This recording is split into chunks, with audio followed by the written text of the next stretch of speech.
अपने इस result express में स्वागत है।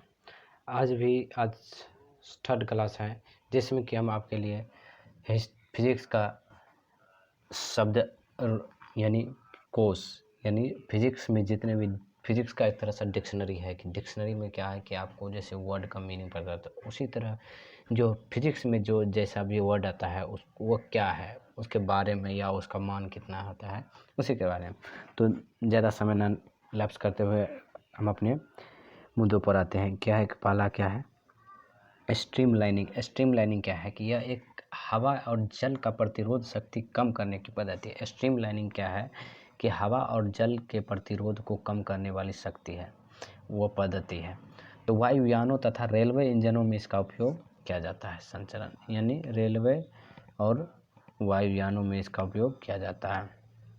अब देखें, इसको ध्यान में रखकर ही किया जाता है। संचरण में ध्यान में रखकर वायुयानों तथा रेलवे इंजनों जिससे हवा या जल का प्रतिरोध शक्ति की सामना कम से कम करना पड़े, यानी ये हवाई जहाज़ और रेलवे में इसलिए किया जाता है कि वो जो हवा और पानी का जो प्रतिरोध शक्ति होता है उससे कम करना पड़े, मतलब उसका जो जैसे कभी बारिश हो गया या हवा हो गया उसका जो प्रतिरोध है उसको कम करने के लिए जिसके असर ना पड़े रेलवे और वायुयान।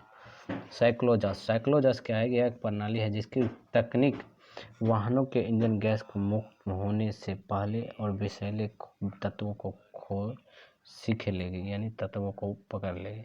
तो विश्व में पहली एग्जॉस्ट प्रणाली का आविष्कार मलेशिया के वैज्ञानिक एक डॉक्टर खालिद हमीद ने किया था, यानी मलेशिया का वैज्ञानिक था जिसका नाम था डॉक्टर खालिद हमीद।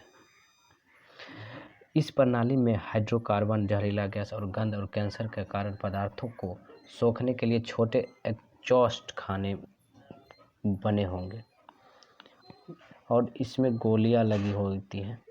और पर्यावरण संरक्षण के लिए एक महत्वपूर्ण खोज है। कौन? साइक्लोजोस। क्या नाम है? साइक्लोजोस।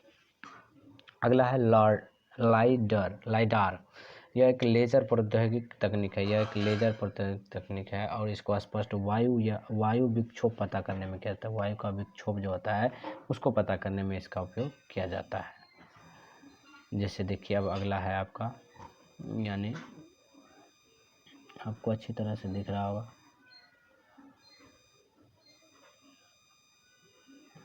साइबर खेती जो है वो एक ऐसी कंप्यूटर वाली तकनीक है जो उन खेतों में सिंचाई के पंपों को अपने आप बंद कर देती है।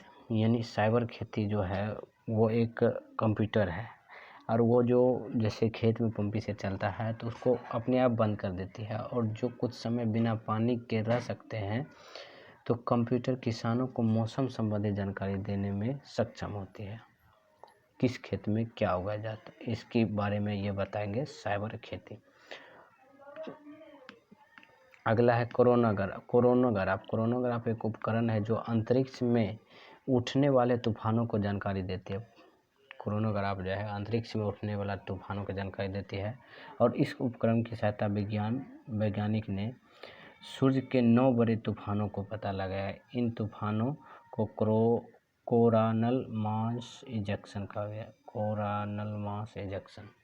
अगला है विद्युत घंटी। विद्युत घंटी क्या है कि देखिए, विद्युत घंटी क्या है कि यह एक यंत्र कार्य प्रक्रिया में विद्युत धारा के चुंबकीय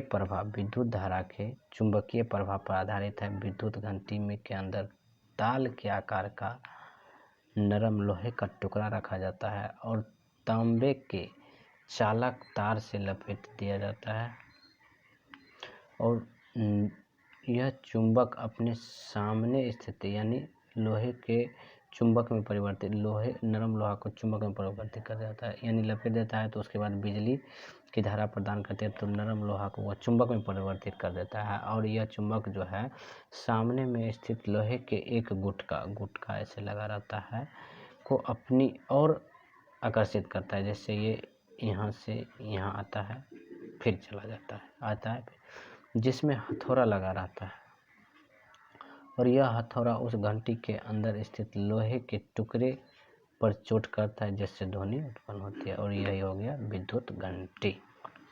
समझ गए मेरे दोस्तों। अब अगला क्या है कि वो देखिए, अगला है परमाणु घड़ी। परमाणु घड़ी देखिए, परमाणु घड़ी जो है वो यह एक समय मापन की एक युक्ति है। परमाणु, पहले घड़ी तो समय मापने की, तो परमाणु घड़ी में क्या है कि परमाणु घड़ी क्वार्ट्ज और यांत्रिक घड़ियों के कई गुना अधिक शुद्धता प्रदान करती है। इनकी इसी उपयोगिता के कारण भौतिक प्रयोगशाला में अत्यंत उपयोगी होती है, और इसमें समय मापन हेतु परमाणुओं का स्पंदन किया जाता है, स्पंदन का उपयोग किया जाता है। परमाणु घड़ी का प्रयुक्त होने वाला मुख्य परमाणु और अणु सीजियम, हाइड्रोजन परमाणु, अमोनिया गैस, रुबिडियम के अणु होते हैं। अब अगला जो है वो ऑटो रेडियोग्राफ जो है, जिसमें कि रिकॉर्ड और फोटो को निर्माण करने के लिए किया जाता है, और डीएनए को चिप्सीकरण और ऑटोग्राफ प्रक्रिया इसको कर लेते हैं, या ऑटोग्राफ कराते हैं। डीएनए के स्थान पर यह थायमिडियम जैसे रेडियो सक्रिय पदार्थ का भी प्रयोग किया जाता है, और इस तकनीक से फिल्म पर अवनति विकिरणों का द्वारा निर्मित बिंब का निर्माण करता है। और बेलिस रेडियो ब्रिटेन के बेलिस द्वारा निर्माण बेलिस रेडियो का एक सामान्य बंद करने योग्य रेडियो है, जो किसी बैटरी और विद्युत आपूर्ति बिना प्रचलन करता है। और बेलिस रेडियो जो है सर्वाधिक उपयोग दक्षिणी अफ्रीका में किया जाता है।